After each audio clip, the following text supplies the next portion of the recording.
అత్యుత్తమ ప్లేస్మెంట్స్ తో ఎంఎన్సీ కంపెనీలలో ఉద్యోగమే లక్ష్యమా? ఇంజనీరింగ్ చదవాలనే మీ పిల్లల కలని కేజీ రెడ్డి కాలేజ్ తో నిజం చేసుకోండి. 70, 72, 73 120కి వెళ్ళిపోయింది. అప్పుడు బైడెన్ ఫుల్ పరేషాన్ అయిపోయామన్నారంటే ఫోన్ చేసి మోదీకి మీరు రష్యన్ ఆయిల్ కొనుక్కోండి, అది రీఫైన్ చేసి లోకంలో ఎక్కడైనా మీరు అమ్ముకోండి అని చెప్పారు.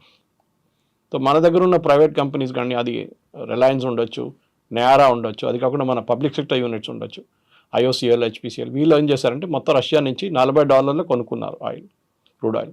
దాన్ని రీఫైన్ చేసి డీజిల్ కానీ పెట్రోల్ కానీ మనం ఈవెన్ యూఎస్కి అమ్మాం మనం. ఇప్పుడు చూడండి, మన వచ్చిన రిపోర్ట్లు ఏమంటున్నారంటే యుక్రెయిన్లో బిగ్గెస్ట్ డీజిల్ సప్లయర్ భారతదేశం అంట ఇప్పుడు. ఓకే, ఇక్కడ నుంచి అటు వెళ్తోంది అది. మన రష్యా నుంచి కొని రీఫైన్ చేసి యుక్రెయిన్కి ఇస్తున్నాం. అండ్ యుఎస్ ఏమంటున్నారు, భారతదేశమే దీనికి రీజన్, యుక్రెయిన్ రష్యా యుద్ధానికి కారణం మోదీ అంటున్నారు. మోదీ ఎక్కడ వచ్చారు? చైనా వెనకనే ఎక్కువ ఆయిల్ కొన్నారు కదా, చైనా మీద ఎందుకు పెట్టలేదు ఆంక్షలు మీరు? ఎందుకంటే చైనా మీకు చాలా క్రూషియల్ సప్లయర్. మీకు నట్టు బోల్ట్ కావాలంటే చైనాని తెప్పించుకోవాలి మీరు లోకల్గా ప్రొడ్యూస్ చేయలేరు, మీకు కాస్ట్ చాలా ఎక్కువ అయిపోతుంది. చైనాని ఏం పెట్టట్లేదు. ఫస్ట్ 15 days అన్నారు, తర్వాత 90 days అన్నారు, మనతో అన్ని పోస్ట్పోన్ చేశారు. కానీ మన మీద 50% పెట్టారు. సరే పెట్టారు సార్, మనకు ప్రాబ్లం లేదు, మనం డీల్ చేసుకుంటున్నాం, కొత్త డీల్. దానికే మనం చూసాం మోదీ గారు ఫస్ట్ జపాన్కి వెళ్ళారు. జపాన్లో వెళ్ళి మోదీ గారు ప్రైమ్ మినిస్టర్ని కలిశారు, మాట్లాడుకున్నారు, బుల్లెట్ ట్రైన్లో ట్రావెల్ చేశారు, 8 బుల్లెట్ ట్రైన్కి అగ్రిమెంట్ సైన్ చేసుకున్నారు. మన వైపు నుంచి అక్కడికి వెళ్ళే ప్రోడక్ట్స్, అక్కడి నుంచి ఇక్కడికి వచ్చే ప్రోడక్ట్స్, ఈవెన్ జపాన్కి వెళ్ళే ముందు Maruti EV vehicles roll out చేశారు ఇక్కడి నుంచి. Made in India, make for the world అని చెప్పేసి కాన్సెప్ట్ మీద. సో భారతదేశం కొత్త మార్కెట్స్ యాక్సెస్ చేయబోతున్నారు, ఆల్రెడీ స్టార్ట్ అయిపోయింది ప్రాసెస్ అది. సో అక్కడే ట్రంప్కి పెద్ద ప్రాబ్లం వస్తుంది. ట్రంప్ ఏమనుకున్నారంటే మెక్సికో లాగానో కెనడా లాగానో కొంచెం స్క్వీజ్ చేస్తే భారతదేశం ఏడుస్తుంది, సరెండర్ అయిపోతారు. కానీ ఇప్పుడు చూస్తున్నాం మనం, మోదీ గారు అసలు పట్టించుకోవట్లేదు. సో ఇలాంటి కండిషన్లోనే అసలు మోదీ పట్టించుకోవట్లేదని తెలిసిన తర్వాత అక్కడ ఒక క్రై అనేది వినిపిస్తోంది, ఒక భిన్నమైనటువంటి వాదనలు ఉన్నాయి. అయ్యో అనేటువంటి భావనతో పాటుగా ఎలా అయినా మళ్ళీ భారత్ మా కాళ్ళ దగ్గరికి వస్తుంది అనేటువంటి ఒక భావన ముందు కనిపించింది. కానీ అది మెల్లిమెల్లిగా డైల్యూట్ అయిపోయినట్టుంది కదా. చైనాలో జరిగినటువంటి యుఎస్ ప్రెసిడెంట్ అడ్వైజర్ ఒకరు ఉన్నారు, నవారో అని చెప్పి, Peter Navarro. He's actually an agent, is official diplomat కాదు ఆయన, అఫీషియల్ ఫైనాన్స్ పర్సన్ కూడా కాదు. ట్రంప్ వాళ్ళ ఏజెంట్ ఆయన అపార్ట్మెంట్లు అమ్ముతుండే, రియల్ ఎస్టేట్ అమ్ముతుండే. ట్రంప్కి వచ్చిన అడ్వైజర్గా తీసుకొచ్చారు ఆయన్ని. నెగోషియేటింగ్ చాలా బాగా చేస్తాడు కదా రియల్ ఎస్టేట్లో, మనం దీంట్లో పెట్టుకుందాం అని చెప్పి. మొన్న ఒక స్టేట్మెంట్ చూశారు, Brahmins are making money out of selling Russian oil అని చెప్పి. అది యూజువలీ వీళ్ళు బాస్టన్ బ్రాహ్మిన్స్ అని యూజ్ చేస్తారు. కానీ మన దాంట్లో అది ఎంత థింగ్ గాట్ బ్యాక్ ఫైర్డ్. ఎందుకంటే ఇదే కాన్సెప్ట్ రాహుల్ గాంధీ యూజ్ చేస్తున్నారు. బ్రాహ్మిన్స్ అన్ని ఉద్యోగాలు తీసుకెళ్ళిపోతున్నారు, బ్రాహ్మిన్స్ ఆర్ డబుల్ అని మనకు తెలుసు. బ్రాహ్మిన్స్ రియల్ ఎస్టేట్ మన అందరికి తెలుసు. ఓకే, వాళ్ళు ఏ పరిస్థితిలో ఉన్నారు మన అందరికి తెలుసు. నేను ఇవాళ ఒక విద్యాశ్రమంకి వెళ్ళి వచ్చాను, చూశాను నేను అక్కడ వేద పాఠశాలలో. వాళ్ళ పరిస్థితి చాలా దారుణం ఉంది వాళ్ళది. వాళ్ళని ఇప్పుడే మనం కొంచెం ఎంకరేజ్ చేసి పైకి తీసుకుంది. వాళ్ళ ట్రెడిషనల్ ట్రేడ్ వాళ్ళ గుడిలో ఉంటుంది అంతే, వాళ్ళు దానికన్నా ఎక్కువ వాళ్ళు బయటకు రారు. సరే ఎప్పుడో జరిగింది, ఏదో అత్యాచారం జరిగిందని చెప్తున్నారు, కానీ ఈ బ్రాహ్మిన్స్ ఎందుకు తీసుకొచ్చారో అర్థం కావట్లేదు. Anyway that issue got back fired completely. ఇప్పుడు ఏం చేయాలని వాళ్ళకి అర్థం కావట్లేదు మీరు చెప్పినట్లు. ఇప్పుడు అదే పరిస్థితిలో ఫస్ట్ జపాన్కి వెళ్ళారు మోదీ గారు, ఈ అగ్రిమెంట్స్ అన్ని సైన్ చేశారు, 8 అగ్రిమెంట్స్ సైన్ చేశారు, చాలా సాలిడ్ అగ్రిమెంట్స్. అది కూడా ఇప్పటి నుంచి 5 సంవత్సరాల లోపల ఫినిష్ అయ్యే ప్రాజెక్ట్స్ అన్ని చేసుకున్నారన్నమాట. జపాన్ దగ్గర మనం తీసుకోవాల్సింది టెక్నాలజీ, వాళ్ళకి చాలా అడ్వాన్స్గా టెక్నాలజీ వాళ్ళ దగ్గర కొంచెం స్ట్రాంగ్ పాయింట్. లాస్ట్ ఒక 10 సంవత్సరాలు ఆ టెక్నాలజీ కొంచెం చల్లబడిపోయింది వాళ్ళది. బికాస్ వాళ్ళ కార్ వాళ్ళది వాజ్ మేజర్ ఎక్స్పోర్ట్, ఎలక్ట్రానిక్స్ వాళ్ళది మేజర్ ఉండే. ఒక టైంలో మన సోనీ అనే బ్రాండ్ వినంగానే మనం కన్ను మూసుకొని కొనేస్తుండే. కానీ ఇప్పుడు మార్కెట్లో చాలా మటుకు మిగతా బ్రాండ్స్ కూడా వచ్చేసినాయి. కొరియా నుంచి బ్రాండ్స్ ఉన్నాయి, చైనా నుంచి ఉన్న బ్రాండ్స్ ఉన్నాయి, చాలా మటుకు బ్రాండ్స్ వచ్చేసినాయి. సరే సోనీ ఇప్పుడు కూడా ఉంది, quality wise it's considered number 1. Japanese cars కూడా అంతే. మన దగ్గర ఒరిజినల్ మారుతి స్టార్ట్ అయినప్పుడు సుజుకి పార్ట్నర్ ఉండే, ఇప్పుడు నా సుజుకి ఎంటైర్ కంపెనీ వాళ్ళు కొనుక్కున్నారు. సో జాపనీస్ దగ్గర నుంచి మనకు టెక్నాలజీ వస్తుంది. మన వైపు నుంచి జపాన్కి వెళ్ళేది ఫార్మస్యూటికల్ కానీ మిగతా ప్రోడక్ట్స్ కానీ. జపాన్లో తయారు చేయలేని ప్రోడక్ట్స్ మనం ఇక్కడ తయారు చేసి పంపిస్తాం, స్పెషల్లీ చిన్న మిషనరీ పార్ట్స్ కూడా. ఒక టైప్ కూడా చేసుకుంటే మనకు చాలా బాగుంటుంది. మన మ్యానుఫ్యాక్చరింగ్ యూనిట్స్కి చాలా ఒక లెగప్ అంటారు ఇంగ్లీష్లో, అది వచ్చేస్తుంది. నెక్స్ట్ మోదీ గారు వెళ్ళింది షాంఘై కోఆపరేషన్ ఆర్గనైజేషన్ మీటింగ్కి. అక్కడ ఏం జరిగింది, జీ జింగ్పింగ్ కానివ్వండి, పుటిన్ కానివ్వండి, మోదీ గారు, ఈ ముగ్గురు ఫొటోస్ మీరు చూసుంటారు. బాడీ లాంగ్వేజ్, ఎందుకంటే ఇదే పెద్ద ఇండస్ట్రీ కవిత గారు, ఈ బాడీ లాంగ్వేజ్ రీడ్ చేయడం యూఎస్లో దే పేడ్ వెరీ వెల్. మీరు నేను మాట్లాడుకొని సౌండ్ మ్యూట్ చేసేస్తే మనం ఏం మాట్లాడామని చెప్పి ఒక మూడో మనిషి చెప్పొచ్చు. లిప్ రీడింగ్ అంటారు వాళ్ళు, దాన్ని మైండ్ రీడింగ్ అంటారు, అన్నీ చేస్తారు వాళ్ళు. What are they speaking about అనేది. సో ట్రంప్ కానివ్వండి, చాలామంది అడిగారు మోదీ గారు పుటిన్ జీ జింగ్పిన్ ఏ లాంగ్వేజ్లో మాట్లాడారని అడిగారు. వాళ్ళు పక్కనే ట్రాన్స్లేటర్స్ ఉంటారు, వాళ్ళు ఇయర్ షాట్లో ఉంటారు, అంటే ఫోటో ఫ్రేమ్ కన్నా కొంచెం బయట నిలబడతారు కావాలని చెప్పి వాళ్ళని అట్లానే ట్రైన్ చేశారు వాళ్ళని. అది కాకుండా ఇంకో చాలా ఇంపార్టెంట్ ఫోటో మనం చూసాం. పుటిన్ అండ్ మోదీ, పుటిన్ కార్లో ట్రావెల్ చేస్తున్నారు. ఇట్స్ న్యూక్లియర్ ప్రూఫ్ కార్ అది. దాని మీద మీరు న్యూక్లియర్ బాంబ్ వేస్తే కూడా ఏం కాదు ఆ కార్కి. అట్లాంటి ప్రోడక్ట్. ఎందుకంటే బాంబ్ ప్రూఫ్ అంటే అందరు తయారు చేస్తారు. ఇప్పుడు మన దగ్గర తెలంగాణలో ఉంది బాంబ్ ప్రూఫ్ కార్లు. But that is a nuclear కానీ even bio hazard can handle అన్నమాట. బయో వార్ జరిగితే కూడా ద కార్కి ఇంపాక్ట్ ఉండదు. మోదీ కోసం ఫస్ట్ మనం చూసే ఒఫీషియల్ న్యూస్ ఇది, మనం పర్సనల్ చెప్పట్లేదు, ఏదో బీజేపీ వాళ్ళు చెప్పారు, ఆర్ఎస్ఎస్ వాళ్ళు చెప్పలేదు. కానీ పుటిన్ 10 నిమిషాలు మోదీ గారి కోసం వెయిట్ చేశారంట. కొంచెం లేట్ అయిపోయింది మోదీ గారు రావడానికి హోటల్ నుంచి. దాని తర్వాత వాళ్ళిద్దరు కార్లు వెళ్ళిన తర్వాత వెన్యూకి చేరుకున్నప్పుడు కూడా, ఎస్సీఓ వెన్యూకి చేరుకున్నప్పుడు కూడా మళ్ళీ 15 నిమిషాలు కార్ లోపల కూర్చొని మాట్లాడారంట.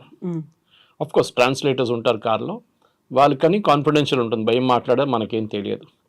సో ఆబ్వియస్లీ ఆ బాడీ లాంగ్వేజ్ పుటిన్ కానీ మోదీ కానీ, అదే టైంలో జీ జింగ్పిన్ అండ్ మోదీ, వీళ్ళు ముగ్గురు ఒక ఆల్టర్నేటివ్ ఫ్రంట్ ఫామ్ చేస్తున్నారు.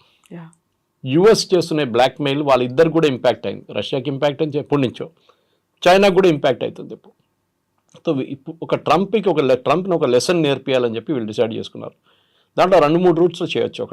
ఒకటి ఈ ముగ్గురు రాష్ట్రాలు కలుపుకుంటే, రష్యా, ఇండియా, చైనా కలుపుకుంటే 36% మన వరల్డ్ జీడిపి వాళ్ళ దగ్గర ఉంది. ఓకే, అప్రాక్సిమేట్లీ ద $1 trillion కూడా it's I think around $36 trillion trade ఉంది వాళ్ళ దగ్గర. అది కాకుండా అన్నిటికంటే ఇంపార్టెంట్ ఏంటంటే వీళ్ళు ఒక ఆల్టర్నేటివ్ స్విఫ్ట్ సిస్టమ్, అంటే అమెరికా డాలర్ టర్మ్స్లోనే అన్నీ మాట్లాడతారు.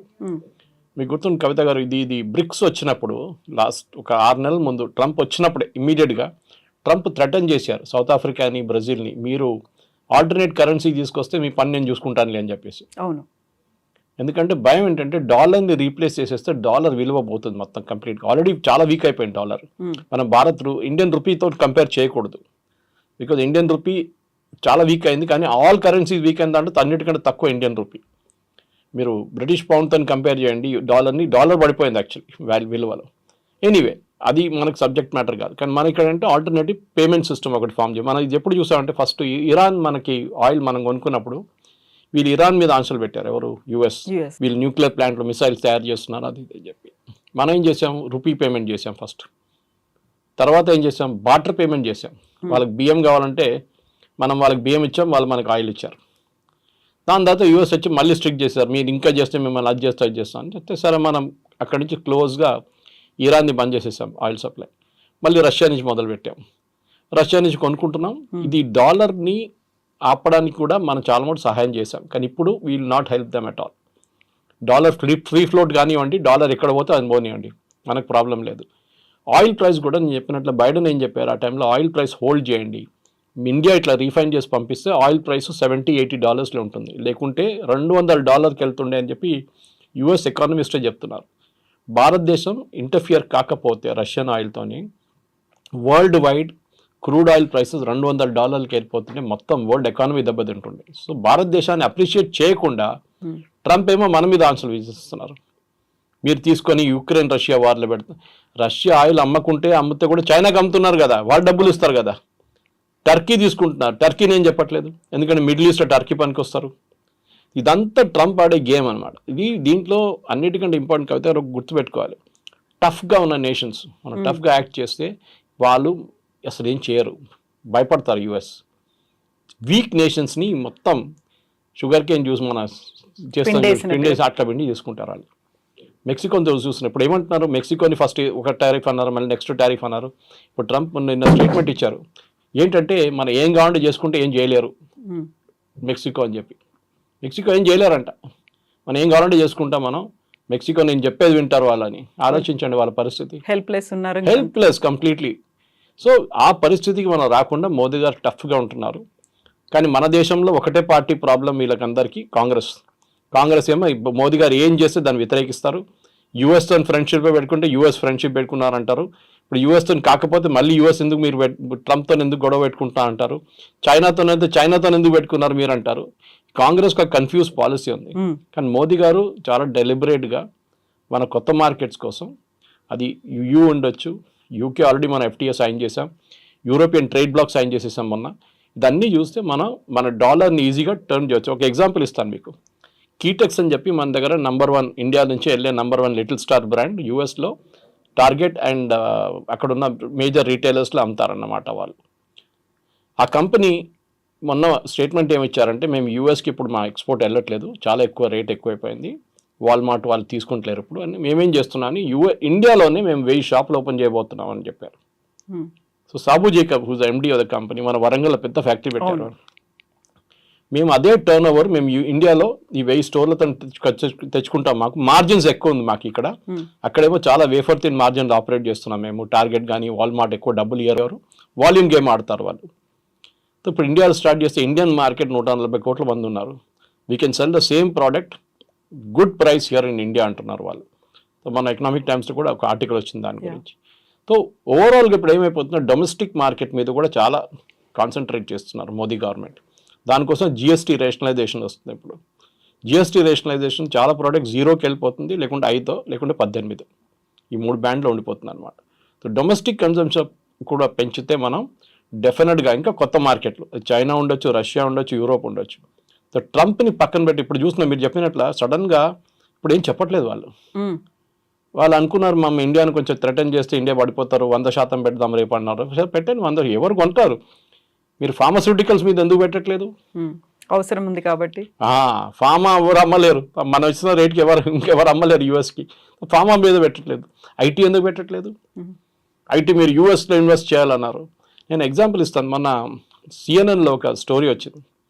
యూఎస్కి షవర్ హెడ్స్, అంటే మన షవర్కి హెడ్స్ పాయింట్ ఉంటుంది కదా, అది చైనా నుంచి చాలా ఇంపోర్ట్ చేసుకుంటారు యూఎస్ కంపెనీస్ అందరూ. వాళ్ళ పేర్లు పెట్టి అమ్మేసుకుంటారు యూఎస్లో. ఆ కంపెనీ అక్కడిని తీసుకుని డ్యూటీ, అంటే ఓల్డ్ డ్యూటీ కట్టి తీసుకొస్తే కూడా, ఇప్పుడున్న ఎగ్జిస్టింగ్ డ్యూటీ కడితే కూడా $139 ఒక షవర్ హెడ్ వస్తుంది.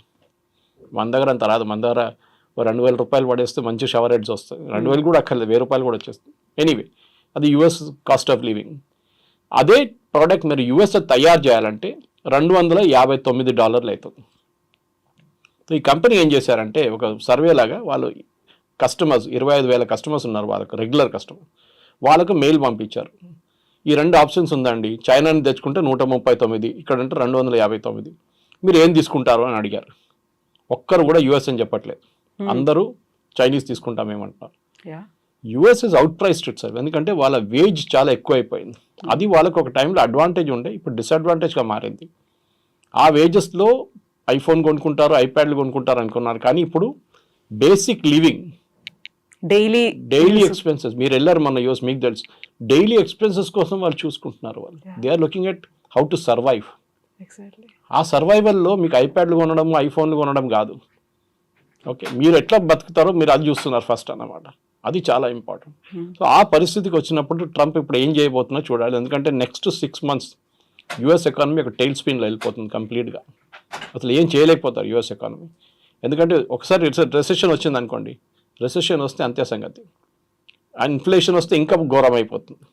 ఈ 2 ఫ్యాక్టర్స్ వస్తే యూఎస్లో, ఎందుకంటే ఇప్పుడు మీరు అమ్ముతున్న ప్రోడక్ట్, ఇప్పుడు ట్రంప్ వాళ్ళ అడ్వైజర్స్ ఏమంటున్నారు, మేము ఎంత $4 trillion ఈ 10 సంవత్సరాలు వీ కెన్ గెయిన్ అంటున్నారు. ట్రంప్ ఉండబోయేది 4 సంవత్సరాలు, మీరు 10 years గురించి ఎట్లా మాట్లాడతారండి మీరు?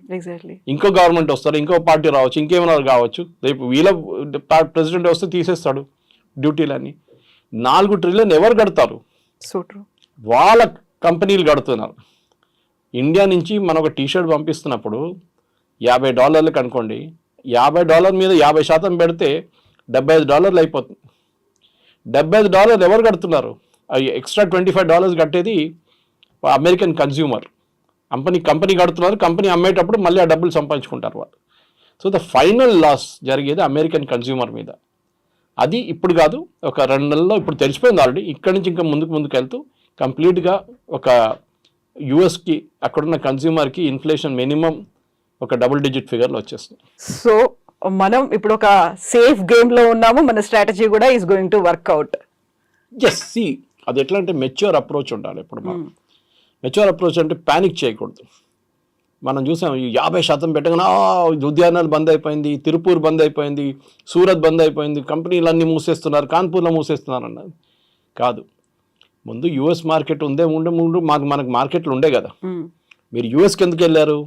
మీకు వాల్యూ కొంచెం ఎక్కువ దొరుకుతుంది. మీకు $5 వెళ్ళే ప్రోడక్ట్కి మీరు ఇండియాలో అమ్ముకుంటే అదే $10 మీరు యూఎస్లో అమ్ముకోవచ్చు. దానికోసం మీకు ప్రాఫిట్ కొంచెం ఎక్కువ ఉంటుందని మీరు అక్కడికి వెళ్ళారు. కానీ రిస్క్ ఉంటుంది ఇట్లాంటిది. రేపు యుఎస్ మార్కెట్లో డబ్బు లేదనుకోండి కొనడానికి, ఎవరు కొనరు. Your product will remain on the shelf. Exporter అక్కడ ఇంపోర్ట్ చేస్తున్నాడు, బంద్ చేసేస్తాడు మార్కెట్, ఖతం అయిపోయిందని దివాలా అయిపోతాడు. సో దాట్ పొజిషన్కి రాకుండా మనం మెచ్యూర్గా రియాక్ట్ అయ్యాం. ఈ రీజనల్ కోఆపరేషన్తో చైనా కానివ్వండి, రష్యాతోని కోఆపరేట్ చేసుకుంటే మన మార్కెట్ క్రియేట్ చేసుకోవచ్చు ఇక్కడే. చైనాతో మనకు చాలా ప్రాబ్లమ్స్ ఉన్నాయి, లేదని లేదు. బార్డర్ ప్రాబ్లమ్స్ చాలా ఉంది, రిజాల్వ్డ్ ఇష్యూస్, అన్రిజాల్వ్డ్ ఇష్యూస్ ఉన్నాయి. కానీ నమ్మకమైన మిత్రుడా అనేటువంటి డౌట్ వస్తుంది కదా. అది ఇంగ్లీష్లో అంటారు, యువర్ ఎనిమీస్ మై ఫ్రెండ్ అంటారు. ఓకే, మీరు ప్రయారిటీ ఏంటి ఇప్పుడు? ఓకే, నమ్మకం ఉందంటే ఎవరు నమ్మచ్చు? యుఎస్ నమ్మచ్చా? నమ్మలేం కదా. 71లో ఇదేలాగా మన మీద శాంక్షన్స్ పెట్టారు. వాజ్పేయి గారు పోఖ్రాన్ 2 చేసినప్పుడు శాంక్షన్స్ పెట్టారు. Sanctions, not tariff.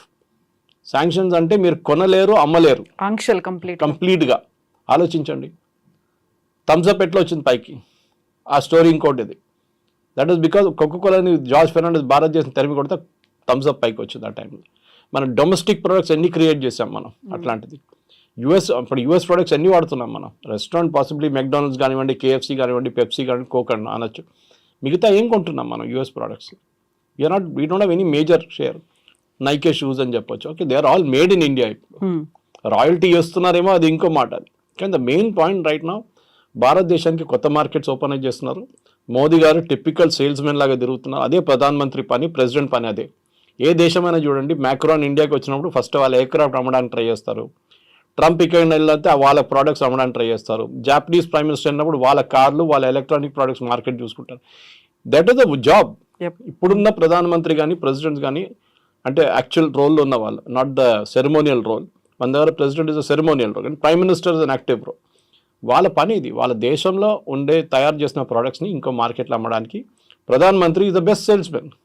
ఆయన చేయనియండి, 6 నెలలు వెయిట్ చేయండి, అప్పుడు చూడండి. తర్వాత ట్రంపే దిగొస్తారు. 6 నెలలు అక్కర్లేదు, 3 నెలలు దిగొస్తారు. ఎందుకంటే ఇక సీన్ దట్ బ్లాక్మెయిల్ పనిచేయట్లేదు, వీళ్ళు పట్టించుకోరు మమ్మల్ని. మళ్ళీ ఏం చేసుకుంటాం మనం? బెస్ట్ చలో జానేదో అని చెప్పి మళ్ళీ రిటర్న్ తీసుకుంటారు. లేకుంటే వాళ్ళు రష్యాతో వెళ్ళిపోతాడు, చైనాతో వెళ్ళిపోతారు, మాకు ఇంకా పెద్ద ప్రాబ్లం అదని చెప్పేసి. ఇక ట్రంప్కు అన్నిటికంటే పెద్ద భయం అది ఒక్కటే. వీళ్ళు ముగ్గురు కలిస్తే ఇంకొక ఆల్టర్నేట్ బ్లాక్ అయిపోతుంది. అది చాలా పెద్ద థ్రెట్ యూఎస్కి అనమాట. సో దానికోసం he will have to do a climb down. Problem is ట్రంప్కి సొంత ఒపీనియన్ లేదు. వాళ్ళ చుట్టుపక్కల అడ్వైజర్స్ ఉన్నారు చూడండి, ఆల్ హాట్ హెడెడ్ ఫెలోస్. వాళ్ళు ఇస్తున్న అడ్వైజ్ మీద నడుస్తున్నారు. బాంబు వేయాలంటే బాంబు వేసేస్తాడు, బాంబు వద్దంటే బాంబు తీసేస్తాడు, 25 పెట్టమంటే 25 పెడతాడు, 50 తీస్తే 50 తీసేస్తాడు. ఒక స్టెబిలిటీ లేదు. ఈవెన్ యుఎస్ కంపెనీస్ అదే అంటున్నారు. యుఎస్ కంపెనీ మొన్న కూడా 2 గైడెన్స్ ఇచ్చారు. వాళ్ళు ఏమంటున్నారు, వీ నీడ్ ప్రెడిక్టబిలిటీ. మీరు స్టేబుల్గా చేయండి, చేయొద్దని చెప్పట్లేదు, ట్రంప్ గారు అంటున్నారు. కానీ బీ స్టేబుల్ అబౌట్ ఇట్. ఒక మాట ఒక వారం అంటారు, మళ్ళీ నెక్స్ట్ వీక్ వచ్చి ఇంకో మాట అంటారు. ఒక ప్రెసిడెంట్ కాను, ఎస్పెషల్లీ యుఎస్ ప్రెసిడెంట్ కానప్పుడు చాలా స్టేబుల్ ఉండాలి థింకింగ్లో. ఎందుకంటే మీ చెప్పిన ఒక్కొక్క వర్డ్ ఇంటర్నేషనల్ మార్కెట్లో చాలా పెద్ద రామిఫికేషన్ క్రియేట్ చేస్తుంది. సో దానికోసం ట్రంప్ని ఇప్పుడు ఎవరు సీరియస్గా తీసుకుంటలేరు. So much so vice president మొన్న JD Vance ఒక స్టేట్మెంట్ ఇచ్చినప్పుడు అందరూ ఎక్సైట్ అయిపోయారు. ట్రంప్కి ఏమైనా ఉంటే నేను ఉన్నాను కదా, నేను ప్రెసిడెంట్ అయిపోతానన్నారు. ఎమర్జెన్సీ టైంలో ఐఎమ్ దేర్ అనేమాట. ఆలోచించండి. Why did you have to say it? ఎందుకు చెప్పారో ఎవరికి అర్థం కావట్లేదు. చెప్పారు కానీ దాని పెద్ద ఇష్యూ అయిపోయింది. మళ్ళీ తను పోతున్నాడా ఉంటాడా అని చెప్పేసి. మిడ్ టర్మ్ పోల్స్ రాబోతుంది యూఎస్లో. మిడ్ టర్మ్ వస్తుంది నెక్స్ట్ 1 yearలో. ఆ మిడ్ టర్మ్లో డెఫినెట్గా రిపబ్లికన్స్ ఓడిపోతారు. అప్పుడు ఏం చేస్తారు? ట్రంప్కి సెనెట్లో మెజారిటీ ఉండదు, కాంగ్రెస్లో మెజారిటీ ఉండదు, బిల్స్ పాస్ చేయలేరు. Then what he'll do? ఆయనకు దిగ రావాల్సి వస్తుంది. He will have to bring back everything. Initial dose తీసుకొచ్చిన ఏమని చెప్పారు, మేము ఇన్ని ట్రిలియన్స్ సేవ్ చేస్తా అన్నారు. ఇప్పుడు దాని గురించి అస్సలు మాట్లాడలేదు. Nothing was saved, only drama ఉండేది. ఇప్పుడు ఆ డ్రామా కూడా పోయింది. ఇది కొత్త డ్రామా ఇప్పుడు నడుస్తుంది.